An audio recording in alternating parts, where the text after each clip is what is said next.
Welcome to Global Expert Talk, an initiative of Voice of Healthcare on From Slides to Insights, how AI orchestration is transforming digital pathology. Digital pathology is moving beyond slide digitization towards integrated AI-enabled decision support, especially in oncology. While standalone AI models can assist with specific tasks, meaningful clinical impact depends on how these tools are orchestrated across quality control, interpretation, and downstream analytics. This panel will explore how AI orchestration differs from isolated deployment, where it delivers the most immediate value in workflows, and how it is reshaping collaboration and turnaround times and also the clinical trust.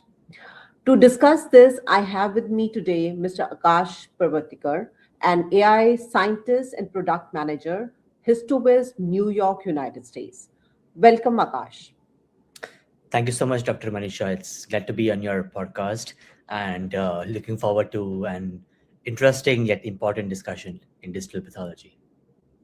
Yeah, and I think you are the right expert to describe because I, being a doctor, I cannot make out that how it can be integrated into day-to-day workflow. So Right. let's start with getting to know that what is AI orchestration in digital pathology and why it is fundamentally different from deploying, say, isolated AI models for individual tasks. Right. So again, for our audience, digital pathology became quite popular around the pandemic when the pathologist had to diagnose the slides. But they are one of the doctors who could like work remotely. But if the slides are not digitized, then it becomes impossible for them to do the remote diagnosis, and it became quite popular around the pandemic. And there are like so many AI tools out there that have come out for different tasks. It could be for detecting tumor necrosis, cell segmentations across different like tissue types.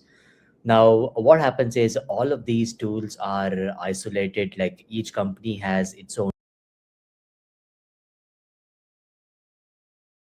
tool. There are some open source softwares, different validations and things like that. If I am a pathologist, I would like to bring it together because, as you might know, to do the diagnosis, you look at several different features at a very fast pace and put those features together and come to a diagnosis. So now, if I have to use different platforms for each of the feature, I won't be able to make that decision because my viewers have to switch the platforms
have to switch, the clinicians have to switch, and I think my adoption of digital pathology for using AI becomes very low.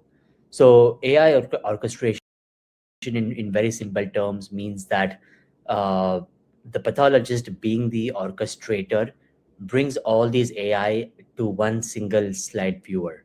And that's what we are doing at Histowiz Pathology Map platform, wherein we allow to integrate multiple AI apps onto one viewer. But not just that, you could also upload your own annotations to the platform. Now, what that means is, like, say you're using one platform to detect the quality of the slide, to detect tumor, cell segmentation, all of that happens at one place. Typically, how a pathologist would diagnose under a microscope, but here, in addition, you could use the AI to sort of like assist in your diagnostic workflows.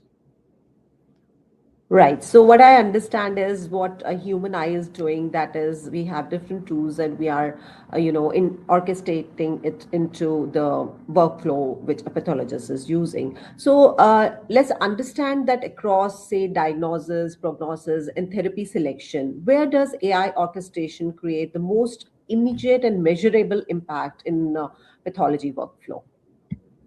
Sure. Again, that's a very important question because the pathologist and the field always get asked, like, where exactly will digitization and AI play a role to sort of like disrupt the field of diagnosis? So, my answer is one, AI will help in diagnosis wherever it takes a lot of time to identify the feature and quantification. For example, detecting like tumor cells, necrotic cells within that 40x images takes a lot of time, and it's very easy to miss out on those features, especially when you have a large image at scale. So AI especially will help in sort of like bringing the speed up, and the pathologist could use that and do the diagnosis. So, I think to increase the speed, AI will really help. And second thing is, which is more important, is to reduce what I call as diagnostic discordance, wherein you might have seen that many a times the pathologists don't agree with each other in their diagnosis.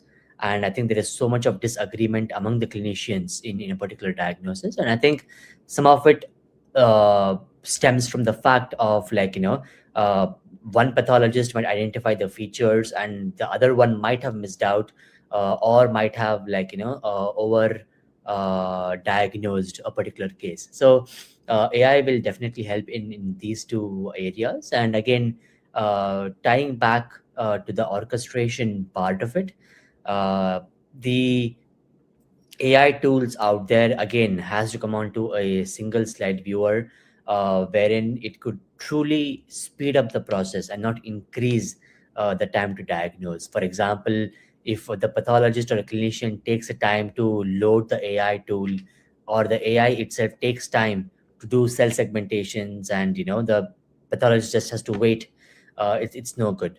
So I think the speed of running the AI also matters a lot. The speed of the slide viewer matters a lot, because we are bringing in digitization and AI to sort of like increase the speed, but not add more working hours.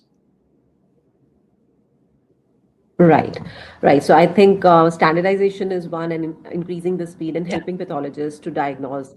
That is what it is doing.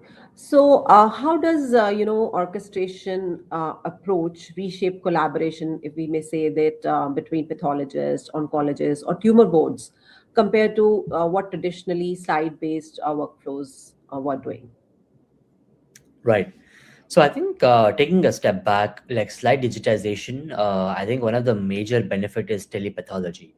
Now, you can imagine like the patient being in, say, tier two, tier three cities of India, and the pathologist is sitting in, say, Bangalore or New Delhi.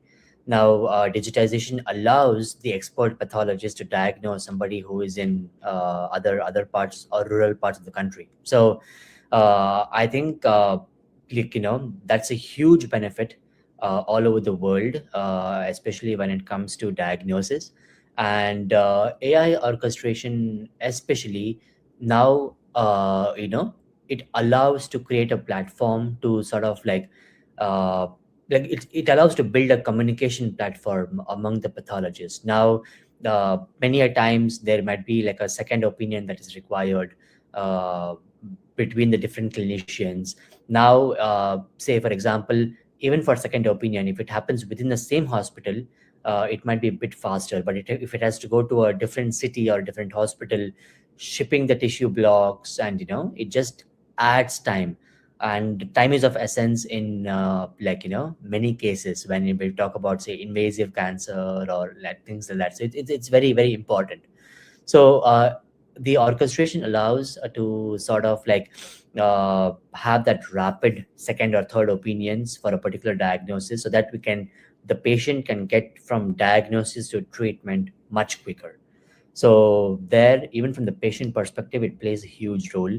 But even from a clinician's perspective, they can do the diagnosis, move on, because there are so many cancer cases that's coming in, and the world is facing a shortage of pathologists.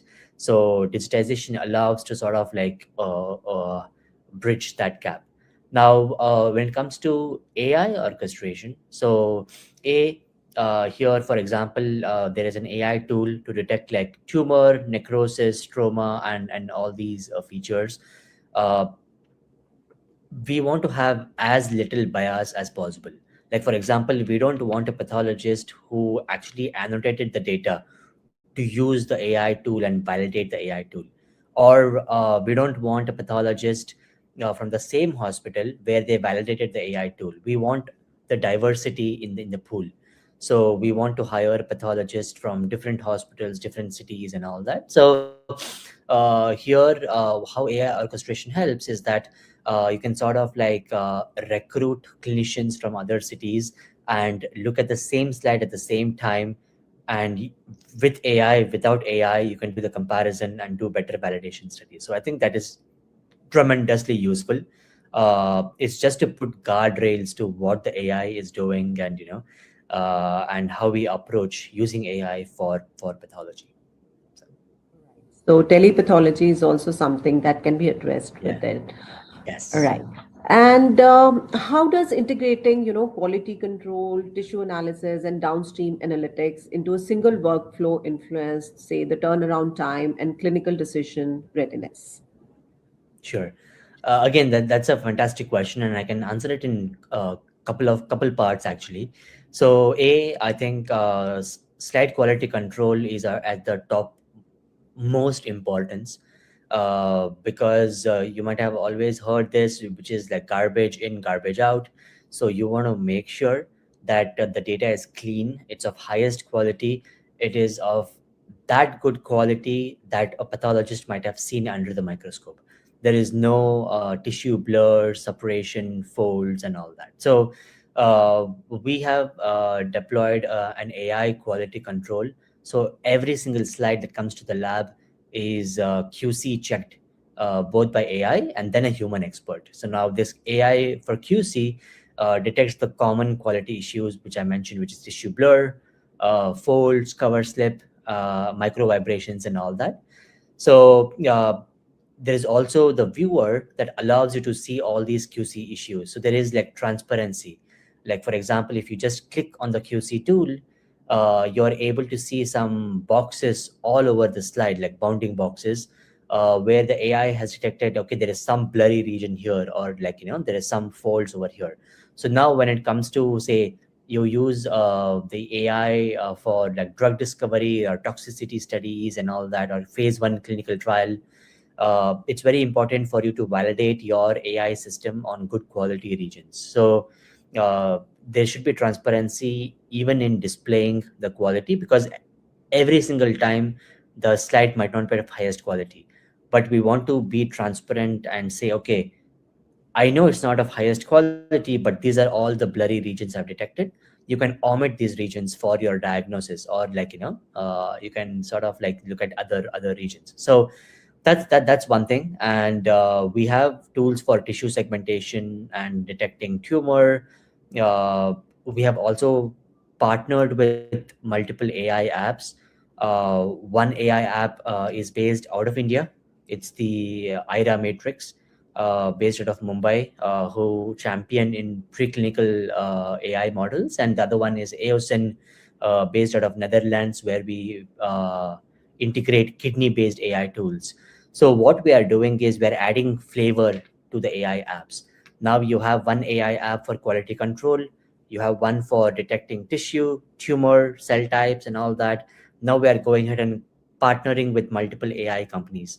And again, if in the audience, if there is somebody who is building AI tools and want to sort of commercialize it, more than happy to like take forward the discussion. But how it is helping in within our workflow is that we have made it quite seamless for our pool of pathologists. So with Histowiz, we have a network of 145 pathologists who work with Histowiz to cater to the requests from pharma companies, biotechs, academic institution, and within our lab, we get tissue samples from multiple organs: lung, liver, prostate, breast, colon, and multiple organs, multiple species. So for us, it doesn't make sense to build AI tool for every single use case. So we have partnered with multiple companies and brought it onto a single viewer. Again, we want to make sure that any app, the speed is very important. So we make sure that the AI loads within seconds, and you're able to visualize those AI results within milliseconds actually. And that is something which our pathologists really like within the platform. So. Right. And what do you think that there may be, many pilot AI studies might be going on, and why do these AI initiatives struggle to move beyond pilots, and what infrastructure or workflow elements are required for, let's say, real world adoption? Sure. Again, I think there are multiple paths to this one. Like one thing is uh, the researchers who build pilot projects for pathology, I think they need to understand the field of pathology a little bit. So I think it's very important for them to talk to clinicians, talk to a pathology department, the pathologist, trying to understand what are the bottlenecks and what are the challenges. Like for very simple example, right? So when I did my PhD at UPMC Medical School, the pathologist whom I was working with, he was very clear. Like, I cannot graduate with a PhD if I build a tumor segmentation model. Because what the pathologist mentioned was, I am very good at detecting tumor and I can do it within seconds. So I don't need an AI tool to detect a tumor. Like build an AI where it could actually help me. Like it could be like cell segmentation, cell type identification, and where there's actually a lot of disagreement among the pathologists. So if you go out there and if you just Google like tumor segmentation AI for pathology, you get like so many different models. So I think understanding the fact that to get like clinical approvals and all that, like tumor segmentation might be important, but it might not be that relevant or important to a doctor because they can do that within seconds. So I would say focus on harder problems, talk to the pathologist where they actually need help, where they need help in like it could be quantifications, it could be identifying very subtle features which might be easily missed.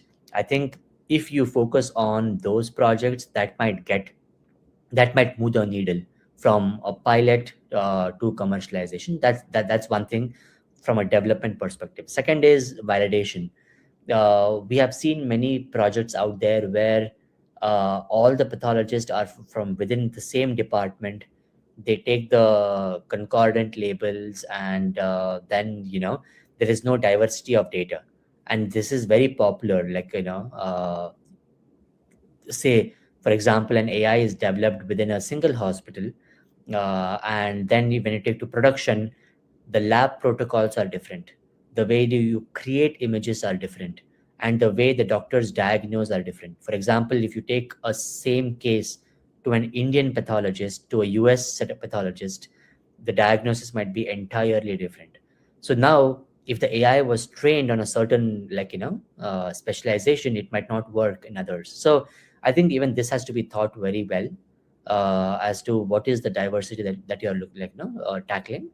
That I think many projects like fail to do that, and I think that has caused like big repercussions when it comes to commercialization, FDA approvals, and things like that. So I think it's very important for the developers to like also look at the diversity, or be like transparent about it. For example, if you have your AI completely trained on US data, don't deploy it to India, because it will not work, because the diagnostic rules are different. So you cannot deploy an AI system with the Indian like a medical community if it was everything was trained in on US pathologist and all that. So those are like two major reasons why many pilot projects fail to move from a research lab to commercialization. So, Right. And what role do you think explainability, transparency, and human in loop design play in building clinical trust in AI enabled pathology workflows? yeah, and those are very strong words, actually, the explainability and human in AI loop. And I think those are the words that are defining how we see AI in today's generation, not just in pathology community, but in other fields as well. And in pathology, I think it's very uh, we are in a very unique position wherein the pathologists have always been looking at slides under the microscope, and even now in many parts of the world they are still doing it.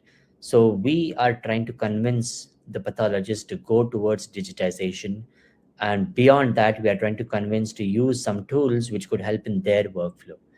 Now, if these tools are black box, and if they just give out some numbers without telling why, I think it raises big questions, even from a diagnostic perspective, but also from a regulatory perspective.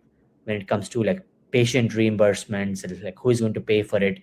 Will a patient be comfortable if the AI is doing the diagnosis, or will they like who has the power to choose when a pathologist uses AI or not? Is it the doctor?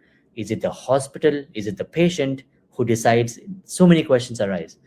So I think explainability plays a key role here, because now if the AI is able to explain, okay, this is why I am detecting, say, a quality issue, or this is why I'm detecting like necrosis within this region, it just comforts the pathologist to use that tool. And not just that, like if you're able to show like I am detecting this particular feature within the image with this percentage confidence, like say I'm detecting tumor with 70% confidence, so there immediately the pathologist can switch off using the AI and use their own judgment. But say the AI says, okay, I can detect tumor or necrosis with 95% confidence, then the pathologist may say, okay, hey, that's great, let me use it for my diagnosis. So but if there is no confidence ratio or anything like that, if it just says like percentage tumor in this image is 23%, so many questions arise, like, okay, where is the tumor, what percentage, what thresholds did you use to diagnose tumor, and things like that. So explainability plays a very big role, and I think this in turn sort of like leads to human in AI, because the outcome of explainability is the why for a particular detection, and that's where the expert will come into play, and they can use their own judgment. Okay, like the AI has detected like with less confidence, so I'm going to like overpower it. It's similar to like driving a Tesla. So basically when there is an obstacle in front of you, it just tries to warn you, but finally like you're in the driver's seat and you take an action of either speeding up or putting the brake on. But it sort of like gives you those, like all the information is in front of you and you can take action. So in pathology, AI is not action driven, I say. It's more like assistive AI. Like action is still by the pathologist, but we are giving as much information to just do the right thing. So I think that makes sense also that humans, pathologists, they Yeah. should be looped in. That is what I Yes. can understand. And explainability or the level of confidence is much, much required. Otherwise, I think real world adoption would be definitely, True. questionable. On that note, I think we have got so much insight about what you have told us. I, being a doctor, and if I have to use it in my lab, being a pathologist as well, definitely confidence level, transparency, and human loop will help me. Thank you so much, Amazing. Akash, for joining Thank you. us Thank you today. so much, Dr. Manisha. It was great talking to you. Thank you.